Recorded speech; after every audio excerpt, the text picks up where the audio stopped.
Good morning, everyone. I'm really pleased to have this great honor to anchor this first panel, which is we're discussing the regulatory value proposition of sustainability reporting. And it's my pleasure to introduce my esteemed panel of speakers. Each of them has a wealth of knowledge and expertise that we are fortunate to have them share with us today. So, yes, I'd like to introduce you to Astrid Luden from the FSCA, to Desmond Ramaphosa from the DTIC, to Christian Henning from Prudential Authority, and to Kuma Zain from the CIPC. To kick off the panel, I would like to ask you, in your opinion, what is the business case for the value proposition for adopting the IFRS S1 and S2 reporting standards? Astrid, I'll kick off with you. Thanks. Good morning, everyone. I think, we heard this morning about the business case, or just the session just before this. Tanya presented a rather bleak picture of the business case for it. So I think we need to be very cognizant, obviously, about the costs of any kind of disclosure requirements. However, from a regulatory perspective, we obviously look at it slightly differently. The benefits of it are, and of adopting an international standard are, of course, the comparability, both locally for investors but also internationally. And comparability globally, I think, is going to be a big issue for global investors. So as the Financial Sector Conduct Authority, a part of our mandate, of course, is financial markets, and we regulate the whole value chain from retirement funds through to asset managers, collective investment schemes, and of course, the whole financial markets infrastructure that includes the exchanges and settlement and clearing, and then also part of the data repositories in the financial sector. So I think the real benefit here of these standards, of course, is comparability, is that the reliance that investors can play on it. And that is quite important in generating trust. I think Tanya referred to trust. That if we think about global investors investing into our market, the kind of reliance they can place on standards that are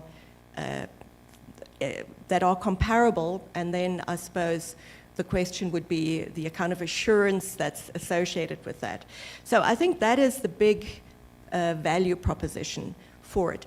There are broader issues, I think, that we need to think about as a country around how do we deal with a transition, how do we deal with nudging companies in the right direction into adopting broader sustainability, integrating sustainability into their operations. So I think, from a global perspective, there are obviously lots of benefits there. The challenge, of course, is the cost and the approach one takes to rolling it out, whether one deals with this from a voluntary perspective, whether one introduces mandatory. If you go mandatory, who do you include? Our view is that it can't include only public companies. We need to look at it more broadly, for example, large private companies as well. So let me pause there and hand the mic to you. Thanks. So Desmond, I'd like to pose a question to you. Could you summarize for us your regulatory role pertaining to the sustainability reporting that's coming out? What role would you be playing in your capacity as a regulator? Okay, morning everybody. In fact, our role as a regulator is that we are the ones who administer the Companies Act. So normally the Companies Act has got various chapters under which we regulate, including registration, including financial reporting as one of them. So normally under financial reporting, we do have a financial reporting standard council because we are the ones who are the standard setters, who are the ones who prescribe the financial reporting standards.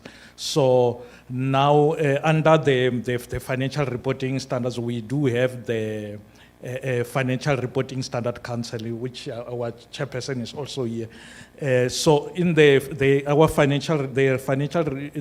Companies Act as it stands now has got a little bit of a challenge in that our Financial Reporting Standard Council is not, the mandate has not yet been adjusted to deal with non-financial reporting. The mandate of the Financial Reporting Standard Council is mainly based on financial reporting. So now there is still now a discussion that is going on as to whether if we have to adopt these ISSB standards, how do we fit in within the framework and the reporting mandate of the Financial Reporting Standard Council. So whether we expand the Financial Reporting Council as it is, or whether we set up another structure parallel to the Financial Reporting Standard Council, or whether we do integrate with other departments as government is one government and set up a structure that is made up of experts who are also assisting in financial reporting. So there is a lot that has to be done under financial reporting in order to make sure that we integrate this reporting. And the other thing is that we already have the social and ethics reporting framework that is already available. So we will also make sure, we also have to make sure that at least how do we integrate this sustainability within the frameworks that we already have. So it is something that has already started, but we are going at least to succeed at the end of the day to make sure that at least we have got reporting standards that are more compatible. And as one of the mandates of the Companies Act of the department is to to reduce regulatory burden, is to make sure that even the sustainability reporting is friendly when it comes to the regulatory burden of companies. That's all that I can say. Thank you so much. Yes, very interesting, and it will be very amazing to be able to benchmark the different companies against each other on their sustainability reporting, because I think that reporting on sustainability has been quite haphazard over the past few years. Companies often change the metrics and there was no consistency. So these standards should bring along consistency and comparability. Christian, I'd like to hand that question over to you. What would your regulatory role be in relation to the new sustainability reporting that's coming out? Thank you very much for the question, and thanks for the opportunity. Good morning, everybody. So I'm talking on behalf of the Prudential Authority. So maybe to answer the question, I'm just going to provide some context. So the Prudential Authority is obviously the prudential regulator for a large part of the financial sector, specifically banks, insurance companies, financial market infrastructures, and cooperative financial institutions. And our objective basically is to make sure that these entities reach this objective and aiming to meet it, is we have what we call a regulatory and supervisory framework. So the regulatory framework is basically setting the rules of the game and making sure entities play along those lines and color in sort of the sidelines. And then supervisory framework is about how do we conduct ourselves and how do we supervise these entities in making sure they actually adhere to those rules. Now, within the regulatory framework, historically, we always had sort of a three-pillar approach. So the first pillar is basically about calculating capital requirements. So making sure that there's an implicit good risk management behavior instilled in companies as we price risk through capital requirements. Secondly, as part of pillar 2, we make sure that companies do have good risk management and governance requirements, and that they sort of instill that within meeting their objectives and their business models and plans. But then very importantly, we have the third pillar, which talks about reporting. Now, reporting is basically divided into two parts. The first part is private reporting, so that is reporting requirements that is given privately to the Prudential Authority, and to make sure we can actually effectively execute our supervisory mandate and making sure companies, like I said, play along the rules. But secondly, very importantly, is the public disclosure frameworks that we're also responsible for, and creating public disclosure requirements to make sure that leadership of organizations are actually held accountable in terms of their strategy, in terms of the way they see their business going, and also how they run their business, and to make sure that they also, through that, remain financially sound, which is ultimately also one of our objectives. Now, to specifically draw the line to sustainability reporting, I guess historically, the focus has been around financial resilience and economic resilience without really looking at environmental or social aspects. But over the last 20 years, and especially the last 10 years, it becomes quite evident that you can't ignore economic resilience, and financial resilience won't be able to exist with environmental and social instability. So these three pillars are actually more interlinked as we historically thought. So sustainability reporting will go a long way in trying to identify those linkages and making sure that companies understand their long-term viability in the context of creating economic, environmental, and social stability. So why is it important to have sort of consistent frameworks?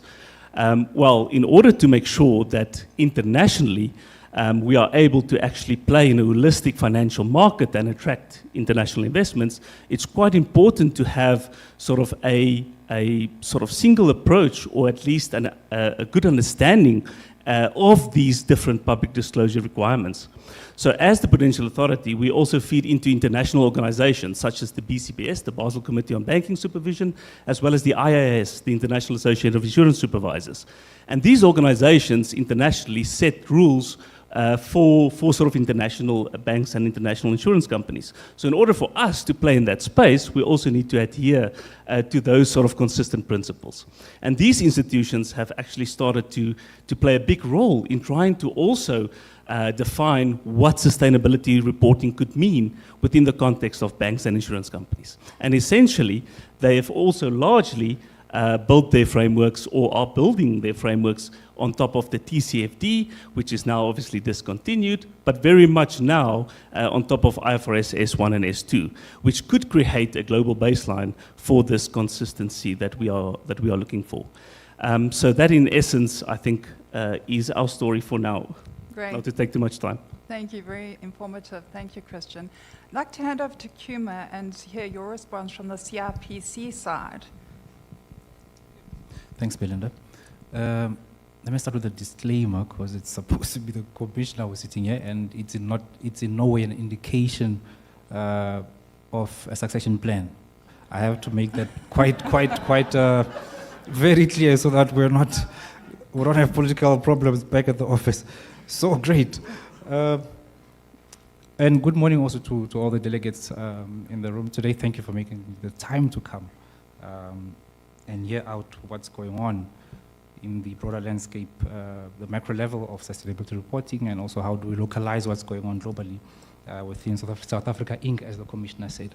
So we might, okay, I think this has a double-edged sword, Belinda, in the sense that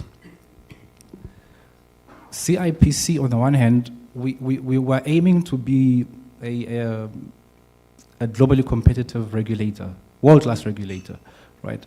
So it means obviously keeping abreast with global developments and aligning ourselves with those developments, but more importantly, not leaving the domestic aspect of it from a South African context. The commissioner alluded to that.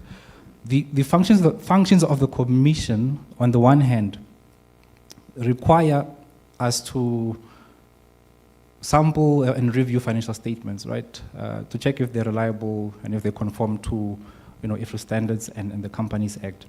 That's on the one side. So the implication of adopting IFRS S1 and S2, or let me just say the ISSB standards, would manifest themselves in various ways. We would, yes, maintain to some extent or attain to some extent global competitiveness or a competitive advantage. I think Tanya touched on that. or reporters would have some form of global competitive advantage. However, in the local context, when we then review financial statements, obviously as to some extent climate-related disclosures may impact and will impact the fair presentation, as it were, of financial statements. When we're sitting as a regulator, what would we be looking at in the context of sustainability reporting? One of the problems is that there's no pronouncement as yet as to where sustainability reports must be placed, part of financials or as a separate report. So in XBRL, we might have a set of financials and then wait for, or rather rely on another platform to extract the sustainability report to give some form of assurance on our side based on the review of financials as to whether those financials are reliable and they present fairly the state of affairs of the company. So in that sense, and I've not actually given you a value proposition, I've given you the problem. I'll come to the value proposition now. The problem then becomes, would we not suddenly become climate police, as it were? And I'm saying climate police in the sense that S2 seems to focus mostly on climate-related disclosures. So we don't want to start issuing compliance notices to companies saying, there's no narrative in your financials about climate-related disclosures, and perhaps it's not sufficient. That's not what we want to become. What we want to become is be an enabler and a supporting regulator to catalyze the benefit that Tanya was talking about that manifests itself in the regulatory climate. So I think that should be the focus for us as CIPC. If we adopt and implement, we must not lean towards just purely compliance. Compliance must actually be an enabling effort as opposed to one that applies punitive measures or administrative penalties, etc. So the part of the value proposition, we moved from, I think we're still there in the context of integrated reporting, looking at stewardship of natural capital, right? Yeah. And having that reported on in terms of integrated reporting. So S1, even though the similarities and it covers to a large extent that scope, we do to a large extent, supposing that the Companies Act or regulations will be amended, we will have a proper handle on stewardship of those resources on which those charged with governance are entrusted with. That's the one part. And it gives us to a large extent a proper handle, as it were, on accountability of natural capital. Even though the climate-related aspects have to do with, I'll say, give an example, if a company says they're decommissioning maybe a particular plant because it's not leaning towards the green economy, as it were, the implication of that means in the subsequent financial year, they would have to have a discontinued operation line item that's affected by a climate-related risk, right? And they would have loans that are linked to maybe suspensive clauses which implicate the repayment terms or even the interest rate, whatever the case may be. So we might have an abuse of fair value measurement, we might have an abuse of impairments. So it puts us in a very difficult position as a regulator to now be able to pronounce on reliability of financials. But at the same time, it does give us a good handle, on the one hand, to have a firm grasp on accountability and enhanced transparency. So I would leave it at that from a value proposition perspective. The rest of the talks have multiple inroads, and I think we'll thresh that out later on in the day and perhaps tomorrow in the open discussion. Yeah. Thanks, Belinda. Thank you, Kema. Astrid, I'd be interested to hear your opinion on how your regulatory role will support the sustainability reporting going forward. Well, as I said earlier on, we are responsible for supervising the whole value chain, sort of financial markets value chain. And that starts, of course, with retirement funds and other institutional investors. Of course, on the insurance side, for example, and even in future on the retirement fund side, that is a shared responsibility with the Prudential Authority. But our focus is more on the integrity of the market and the reliance that investors, for example, can place on disclosures that are made. So, and also, I think, to encourage stewardship amongst institutional investors. So that is about accepting or recognizing a broader role in society and supporting sustainability in the economy and the society. So our role, for example, in Regulation 28, which I don't know if anybody in the audience knows what that is a regulation that's published that sets out what pension funds can invest in. There is a component there that allows ESG investment and in fact encourages it. So our role would be to then set out reporting requirements in terms of that, so that members, but also, I suppose, the broader public can understand. In the same way, we would do that for collective investment schemes, and asset managers. So that's, I suppose, our role. And then I think the other part is on the conduct side. So the Prudential Authority would look at the risk management. We would look at the broader governance issues from a conduct side in the financial sector. And then lastly, but as part of the financial market infrastructure and the reliance that investors can place on claims that are made, we regulate currently credit rating agencies. So, they evaluate instruments and publish ratings. We're looking at whether or not there's a need for an expanded scope around regulation of ratings, including, for example, ESG ratings. So that would be our role. Thank you, Astrid. Yeah, I think we've got 5 minutes left of our panel. It's been a really, really interesting discussion. So I think to wrap up, maybe Desmond, could you share with us what you see the value proposition for adopting the IFRS S1 and S2 standards? Okay, the value that we see is that normally when a company operates, companies must